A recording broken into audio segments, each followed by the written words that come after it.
నమస్కారం. For more videos subscribe village విశేషాలు. నమస్తే, మీరు చూస్తున్నారు విలేజ్ విశేషాలు.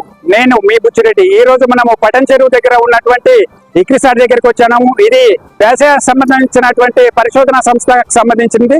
అయితే ఆ పరిశోధన సంస్థ ఏం చేస్తుంది పోయి లోపల చూద్దాం రండి. ICRISAT international crops research institute for the semi arid tropics వ్యవసాయ రంగంలో అంతర్జాతీయ పరిశోధన సంస్థ. అధిక దిగుబడినిచ్చే అనేక వంగడాలను కనుగొన్నది. మెట్ట పంటలపై వాతావరణ మార్పుల ప్రభావం గురించి పరిశోధనలు చేస్తుంది.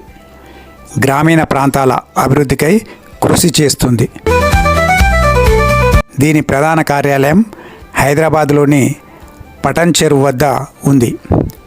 ఇంకా కెన్యా, మాలి, నైజీరియా, మలావి, ఇథియోపియా, జింబాబ్వే లాంటి దేశాల్లో దీనికి ప్రాంతీయ కార్యాలయాలు ఉన్నాయి. ఈ సంస్థను 1972లో ఫోర్డ్ ఫౌండేషన్, రాక్ ఫెల్లర్ ఫౌండేషన్ లాంటి కొన్ని సంస్థలు కలిసి స్థాపించాయి. ఇక్రిసాట్ స్థాపన కోసం ఆఫ్రికాలో 7 స్థలాలను, ఆసియాలో 5 స్థలాలను పరిశీలించాక హైదరాబాద్లోని నేల స్వభావం కారణంగా దీన్ని ఎంచుకున్నారు.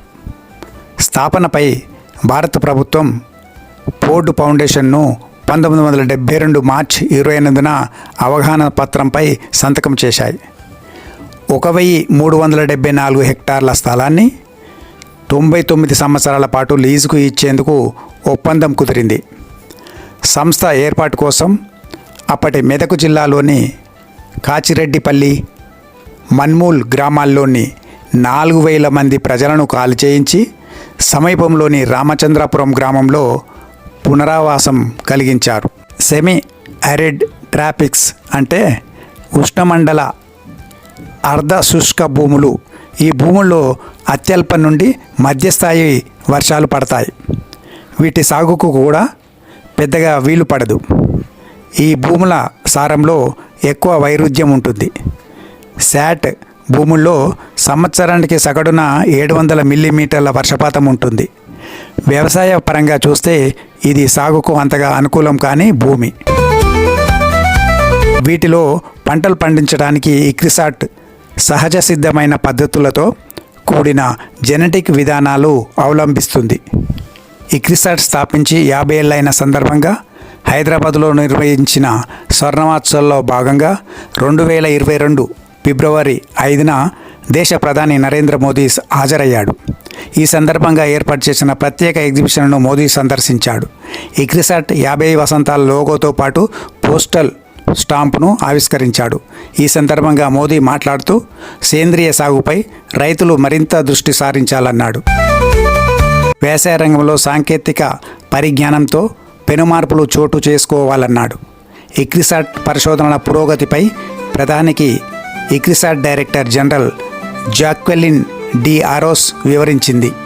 కొత్త వంగడాల రూపకల్పనను, వాటిని రైతులకు చేరవేస్తున్న తీరును వివరించింది. ఇక్రిసాట్ ప్రధాన విధి ఏంటంటే, ఇది ఒక మార్గదర్శక అంతర్జాతీయంగా గుర్తింపు పొందిన అంతర్జాతీయ సంస్థ.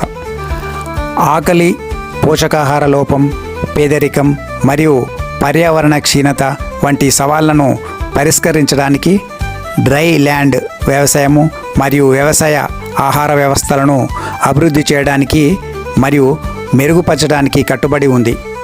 ఎప్పటికప్పుడు మారుతున్న వాతావరణ పరిస్థితులు, పెరుగుతున్న జనాభాకు సరిపడా ఆహార ఉత్పత్తులు అందడం ప్రపంచానికి పెద్ద సవాల్గా మారింది. ఈ నేపథ్యంలో సమస్యను అధిగమించేందుకు అధిక దిగుబడులను ఇచ్చే వంగడాల సృష్టి, వాటికి అనుగుణమైన సాగు పద్ధతులపై ఇక్రిసాట్ చేస్తున్న పరిశోధనకు 5 ఫిబ్రవరి 2022 నాటికి 50 ఏళ్ళు పూర్తయింది. ఆ సందర్భంగా ప్రధానమంత్రి గారు విచ్చేసి ఆ యొక్క సంస్థ విశేషాలను తెలుసుకుని స్వర్ణోత్సవంలో పాల్గొన్నారు. అయితే ఈ యొక్క ఇక్రిసాట్ నిర్మాణానికి మాజీ ప్రధానమంత్రి ఇందిరాగాంధీ శంకుస్థాపన చేశారు. సుమారు 3400 ఎకరాల్లో ఈ పరిశోధన సంస్థ విస్తరించి ఉంది. ఉష్ణమండల ప్రాంతాలైన ఆఫ్రికా, ఆసియాలోని దేశాలకు ఈ సంస్థలో సభ్యత్వం ఉంది.